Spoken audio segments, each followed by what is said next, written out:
আমি সকাল ৯টা থেকে অপেক্ষা করছি। তারপরে পরে আরেকটা বাক্য আছে, আমি জন্ম থেকেই এই বাড়িতে বাস করছি।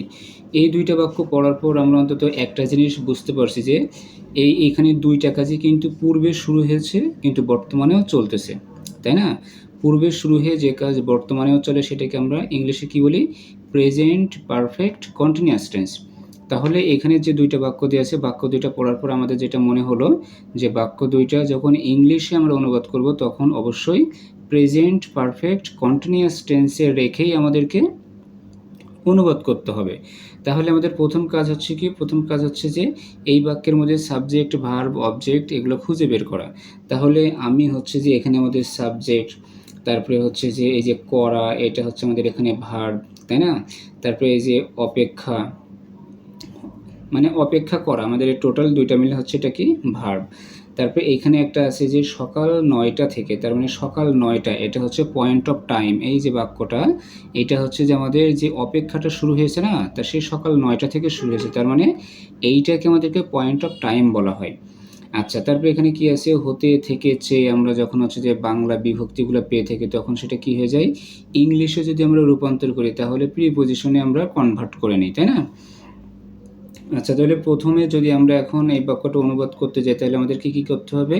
প্রেজেন্ট পারফেক্ট কন্টিনিউয়াস টেন্সের গঠন প্রণালীটা মাথায় রাখতে হবে, কারণ এই বাক্যটা আমাদের প্রেজেন্ট পারফেক্ট কন্টিনিউয়াস টেন্সের মধ্যেই পড়েছে। তাহলে এখন ওইটার গঠন প্রণালীটা কেমন হবে? যেমন হচ্ছে যে সাবজেক্ট প্লাস হ্যাভ অথবা হ্যাজ প্লাস এরপর একটা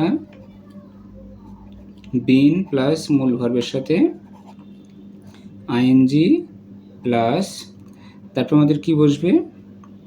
এরপরে যদি অতিরিক্ত কোনো অংশ থেকে সেটা বসবে। আবার কখনো কখনো দেখা যায় যে আমাদের হচ্ছে যে সিন্স অথবা ফর ব্যবহার করা হয়, হ্যাঁ? ফর ব্যবহার করে এরপরে যদি অতিরিক্ত কোনো একটা পার্ট থাকে সেটা আমাদের এখানে বসে যায়, যদি থাকে। তার মানে ফর অথবা সিন্স এটার পরে আমরা কী বসাবো? ওই যে পয়েন্ট অফ টাইম, এই বাক্যের মধ্যে আমাদের যে সময়টা থেকে মূলত আমরা অপেক্ষা করি বা অপেক্ষা করেছিলাম সেই সময়টা এখানে আমাদেরকে বসাইতে হবে। কার পরে? সিন্সের পরে, হ্যাঁ? এখন আমরা দেখি যে এখানে তাহলে যে আমি আছি, তাহলে সাবজেক্ট বসাই আই। এখন আয়ের উপরে আমাদের কী বসাতে হবে? হ্যাভ অথবা হ্যাজ বিন।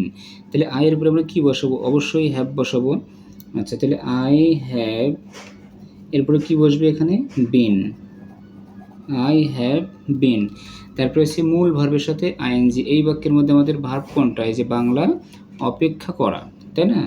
তাহলে হচ্ছে যে waiting, I have been waiting. এরপরে কি আছে? যদি এখানে এক্সটেনশন অংশ থেকে তাহলে আমরা বসাবো, না হলে আমাদের আর বসানোর দরকার নেই। কিন্তু এইখানে আমাদের পয়েন্ট অফ টাইম আছে কোনটা? সকাল ৯টা। সকাল ৯টা হচ্ছে আমাদের কি? Point of time. এখন পয়েন্ট অফ টাইম বসাইতে গেলে আমাদের এখানে একটা প্রিপোজিশন ব্যবহার করতে হয়। এখন কোন প্রিপোজিশনটা ব্যবহার করব? এই যে এখানে কি আছে? বাংলাতে আছে থেকে বা হতে, তাই না? তাহলে আমরা সেখানে যদি আমরা পাই, এটার ক্ষেত্রে ইংলিশ যে প্রিপোজিশনটা নিব সেটা হচ্ছে আমাদের সিন্স। আচ্ছা, তারপরে যে সিন্স বসালাম, সিন্সের পরে আমরা একটা কথা কি বলছিলাম? সিন্সের পরে আমাদের হচ্ছে পয়েন্ট অফ টাইম, অর্থাৎ যে সময় থেকে আমরা অপেক্ষা করছিলাম ওই সময়টা আমাদেরকে বসাইতে হবে। তাহলে সিন্স বসাইলাম, এই যে আমরা কোন সময়? 9 AM। AM মানে তো আমরা কি, যেহেতু মর্নিং পিরিয়ডটা বোঝাই সেক্ষেত্রে আমরা এটাই ব্যবহার করব। আচ্ছা, তা আশা করি হচ্ছে যে প্রথম যে আমাদের উদাহরণটা ছিল এটা কিন্তু বোঝা গেছে, হ্যাঁ? এরপরে ২ নাম্বার যেটা আছে, ২ নাম্বারটা আমরা কী করতে পারি? আমি জন্ম থেকেই এই বাড়িতে বাস করছি। আমি জন্ম থেকেই এই বাড়িতে বাস করছি। তার মানে হচ্ছে যে আমি এই বাড়িটা এখনও ছাড়িনি। জন্ম থেকে আমি এখনও সেই বাড়িতেই অবস্থান করছি, তাই না? তার মানে এই কাজটা কিন্তু আমাদের এখনও শেষ হয়নি। তো যেহেতু শেষ হয়নি তার মানে কি? প্রেজেন্ট পারফেক্ট কন্টিনিউয়াস টেন্স হবে। তো প্রেজেন্ট পারফেক্ট কন্টিনিউয়াস টেন্সের গঠন প্রণালী কি? আমাদের কিন্তু নিচে লেখাই আছে। এখন শুধুমাত্র আমরা এটা দেখে ফরম্যাট অনুযায়ী বসায় দেব। সেটা হচ্ছে আমি আছে, তাহলে কী হয়ে যাবে? আই, আয়ের পর আমাদের কী বসে? হ্যাভ, তারপরে কি বসবে? একটা বিন। আচ্ছা, এরপরে কি আছে? মূল ভার্বের সাথে আইএনজি হবে, এই যে বাস করা, তাই না? এখন বাস করাকে আমরা ইংলিশে কি বলি? লিভ। এই যে লিভ। এখন যেহেতু এটা আমাদের কী হবে? ভার্বের সাথে আইএনজি হবে, তাহলে এর সাথে আইএনজি যোগ করলেই হয়ে গেল আই হ্যাভ বিন লিভিং। ঠিক আছে? আচ্ছা, আই হ্যাভ বিন লিভিং, আমি যে বাস করছি, তারপরে কি বলছিলাম? যদি এখানে অবজেক্ট বা অতিরিক্ত কোনো অংশ থাকে সেটা আমরা বসাবো। তাহলে আমি কোথায় বাস করছি? আমি কিন্তু এই বাড়িতে বাস করছি। তাহলে এই বাড়িটা কি হবে? In this house. আচ্ছা, এখন কখন থেকে বাস করছি? আচ্ছা, তাহলে কি হবে? সিন্স। যদি আমাদের আগে বলেছিলাম যে যদি পয়েন্ট অফ টাইমটা থাকে, অর্থাৎ এখন অনেকে প্রশ্ন করতে পারে যে পয়েন্ট অফ টাইম আসলে কি? পয়েন্ট অফ টাইমটা হচ্ছে ঠিক যে সময় থেকে আমাদের কাজ শুরু হয়েছিল ওই সময়টাকে আমরা কি বলবো? Point of time. ঠিক আছে? তাহলে সিন্স বসাইছি। এরপরে আমাদের কি আছে? জন্ম থেকে, তাই না? এই জন্মটা কার? আমার জন্ম না? তাহলে হচ্ছে যে মাই বার্থ। এই যে আমাদের অনুবাদ শেষ। তার মানে আমরা কী করবো? আমরা প্রথমে সাবজেক্ট বসাবো, তারপরে হ্যাভ বিন অথবা হ্যাজ বিন বসাবো, মূল ভার্বের সাথে আইএনজি বসাবো। এখন হচ্ছে যে আমাদের যেহেতু যে বলছিল না যে এই বাড়িতে, তার মানে কি এটা হচ্ছে যে দিস হাউস। হ্যাঁ, দিস হাউস কিন্তু বসালাম। এখন বলতে পারে যে ইন কেন? কারণ আমি তো বাড়ির মধ্যেই তো বাস করেছি, তাই না?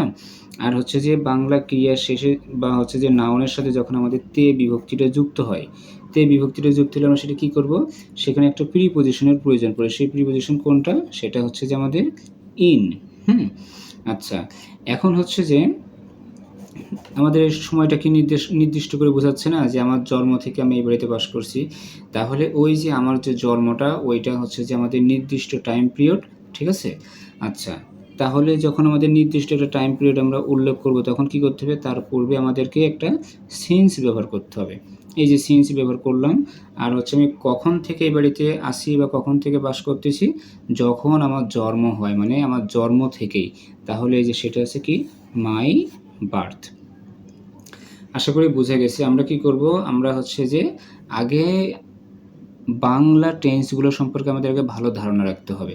যদি বাংলা টেন্সটা আমরা ভালো করে ধারণা রাখতে পারি, বাংলার সাথে মিল রেখে যদি ইংলিশ টেন্সটাও আমরা কমপ্লিট করতে পারি, তাহলে এই রকম যতগুলা বাক্য আমরা পাবো সবগুলো বাক্যই কিন্তু আমরা খুব সহজেই বাংলা থেকে ইংলিশে অনুবাদ করতে পারবো। তো হচ্ছে যে আমাদের বড় বড় অনুবাদগুলো করতে গেলে আমাদের প্রথমে কী করতে হবে? ছোট ছোট বেসিক অনুবাদ যেগুলো আছে সেগুলো আমাদেরকে শিখতে হবে। এইগুলো ভালো পারলে তখন আমরা পত্রিকার যে বড় বড় যে আর্টিকেলগুলো আছে আর্টিকেলগুলো খুব সহজেই কিন্তু ট্রান্সলেশন করতে পারবো। তো সেটার জন্য ধৈর্য ধরতে হবে। আগে আমাদেরকে বেসিকটাই শিখতে হবে। তো আমরা কী করব? বেসিক থেকে একদম অ্যাডভান্স লেভেলের পর্যন্ত যে ধরনের অনুবাদগুলো পরীক্ষায় এসে থাকে সেই অনুবাদগুলোও কিন্তু আমরা প্র্যাকটিস করব। তো হচ্ছে যে যদি ভিডিওটি কারোর উপকার হয় বা হচ্ছে যে যদি মনে হয় যে না আমি এখান থেকে শিখতেছি, তাহলে সেই চ্যানেলটি সাবস্ক্রাইব করে রাখতে পারেন এবং পরবর্তী ভিডিও পাওয়ার পর্যন্ত অপেক্ষা করবেন। ধন্যবাদ।